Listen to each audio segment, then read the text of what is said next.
Le titre de ce livre, Racheté pour l'éternité, il est écrit par le bien-aimé frère Jacob. Racheté pour l'éternité, est-ce que nous pouvons perdre notre salut? Nous sommes à la partie 11 de ce livre, partie 11, chapitre 3, suite, chapitre 3, suite. Ailleurs, l'apôtre parle de recevoir la grâce en vain. Nous exhortons à ce que vous n'ayez pas reçu la grâce de Dieu en vain. En parenthèse, 2 Corinthiens chapitre 6, verset 1. Collectivement, les Corinthiens avaient reçu la grâce de Dieu qui avait produit de puissants effets au milieu d'eux. Cependant, cette réception ne servait à rien si elle n'était suivie d'une foi individuelle et de cœur. C'est pourquoi l'apôtre les exhorte immédiatement, après en leur rappelant que c'est aujourd'hui le jour du salut. On verra un enseignement semblable donné aux Corinthiens hébreux. Voir chapitre 4. Chapitre 3, petit 4. Chapitre 3, petit 4. Et si quelqu'un renie le Seigneur? Et si quelqu'un renie le Seigneur? Plusieurs passages nous avertissent des graves conséquences d'un règnement du Seigneur. Analysons-les pour voir s'ils montrent qu'un croyant pourrait perdre le salut de son âme. Chapitre 3, petit 4, sous 1. Lui aussi nous régnera. Lui aussi nous régnera. Quiconque me régnera devant les hommes, moi aussi je le régnerai devant mon Père qui est dans les cieux. En parenthèse, Matthieu chapitre 10, verset 33. Celui qui m'aura régné devant les hommes sera régné devant les anges de Dieu. En parenthèse, Luc chapitre 12, verset 9. Si nous le régnons, lui aussi nous régnera. En parenthèse, 2 Timothée chapitre 2, verset 12. On peut régner le Seigneur en parole, déclarer ne pas le connaître, mais aussi le faire en action. En parenthèse, Tite chapitre 1, verset 16, 2 Pierre chapitre 2, verset 1, Jude, verset 4. Ces versets sont des avertissements des plus solennels, adressés à tous les chrétiens sans distinction pour insister sur le sérieux de faire profession de christianisme. Il ne saurait être question d'en affaiblir la valeur sur nos consciences. Le si nous le régnons, en 2 Timothée chapitre 2, verset 12, a été donné pour les croyants à un moment où le mal était déjà tel dans l'assemblée qu'il était impossible de distinguer ceux qui avaient réellement la vie divine.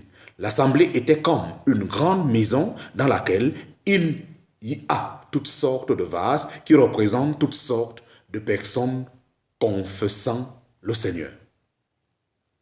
Dans l'original, l'expression « si nous le régnons » est au futur. Sa force semble correspondre à un sentiment définitif et non à un acte temporaire.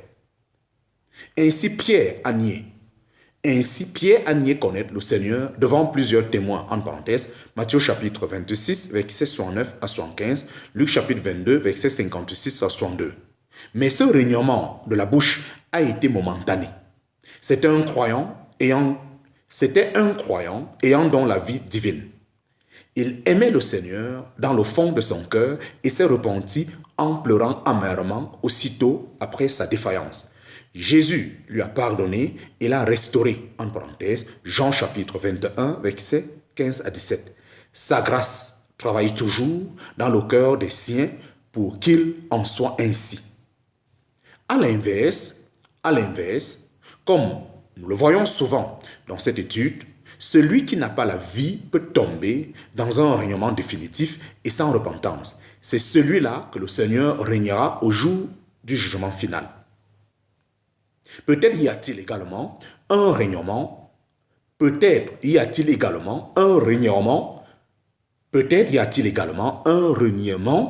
plus extérieur qui ne touche pas le salut de l'âme, mais seulement la présentation publique du serviteur. Le verset de 2 Timothée peut concerner un tel règnement, car cette épître parle du service et évoque le jour de l'apparition du Seigneur, c'est-à-dire un jour de récompense publique, en parenthèse, 2 Timothée chapitre 4, verset 8. Une parole du Seigneur renforce ce point de vue. Quiconque aura honte de moi et de mes paroles, le Fils de l'homme aura honte de lui quand il viendra dans sa gloire et dans celle du Père et des saints anges, en parenthèse, Luc chapitre 9, verset 26.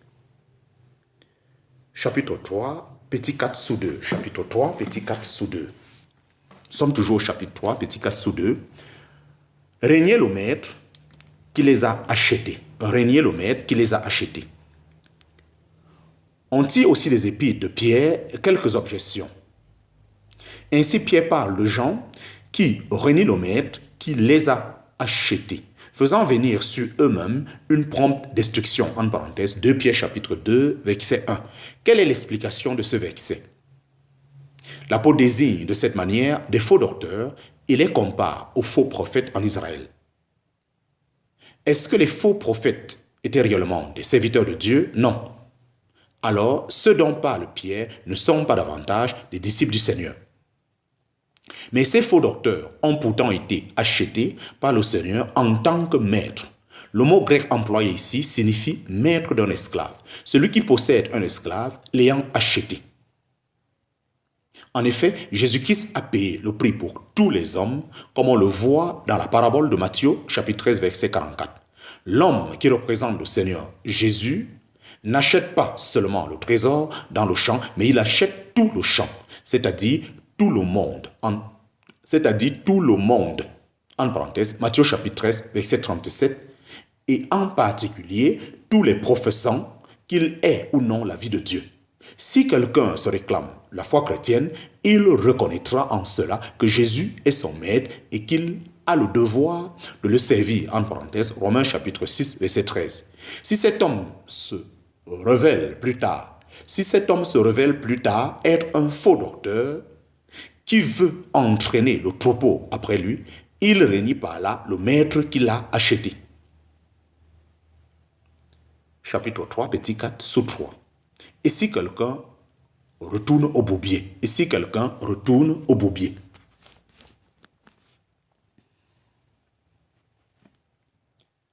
Dans le même chapitre, l'apôtre Pierre parle de ceux qui se détournent pour marcher dans l'immoralité et injurient les dignités. Pour eux, il eût mieux valu ne pas avoir connu la voie de la justice plutôt que de se détourner après l'avoir connu du saint commandement qui leur avait été donné. Pierre compare ces gens à un chien qui retourne à ce qu'il avait lui-même vomi et à des crus lavés qui se vautrent au bourbier. En parenthèse, 2 Pierre chapitre 2, verset 22. Par cette comparaison, il montre qu'il ne s'agit pas d'enfants de Dieu. En effet, il ne dit pas que la brebis retourne à ce qu'elle a vomi, mais que le chien y retourne. Une truie peut être bien lavée, mais elle retournera pourtant dans la saleté. Un chien propre et une truie lavée ne sont pas pour autant changés dans leur nature. Ils ne sont pas devenus des brebis. Ils ne sont purifiés que pour un certain temps. Ainsi, certaines personnes qui se disent chrétiennes ont échappé pour un moment à la souillure du monde par la connaissance de Jésus-Christ, en parenthèse, 2 Pierre chapitre 2, verset 20, mais semblables à ces animaux impurs, elles y sont retournées à nouveau. Pour elles, il aurait mieux valu ne pas avoir connu la voie de la justice, car maintenant elles sont plus coupables qu'un ivrogne ou qu'un dépravé dont les oreilles n'auraient jamais entendu l'évangile. Ces personnes se sont imposées un certain temps une purification extérieure de leur vie, mais n'ont jamais eu une purification intérieure selon la parole. C'est pourquoi l'apôtre les désigne aussi comme des injustes, en parenthèse, 2 Pierre chapitre 2, verset 9. À aucun moment, elles n'ont été justifiées par la foi, à aucun moment, elles ne sont nées de nouveau. Chapitre 3, petit 4 sous 4. Et si quelqu'un déchoit de sa fermeté? La deuxième épître de Pierre confie aussi un verset cité comme une objection. Prenez garde de peur qu'étant entraînés par l'erreur des pervers, vous ne venez à déchoir de votre propre fermeté. 2 Pierre chapitre 3, verset 17.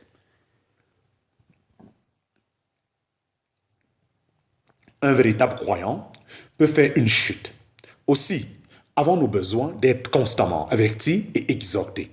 Il est toujours possible, même après avoir eu un excellent témoignage, de tomber dans une vie de péché si l'on ne veille dans la prière.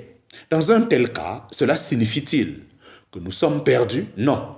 Ce n'est pas possible pour celui qui est réellement né de nouveau. Jésus-Christ est son avocat auprès du Père.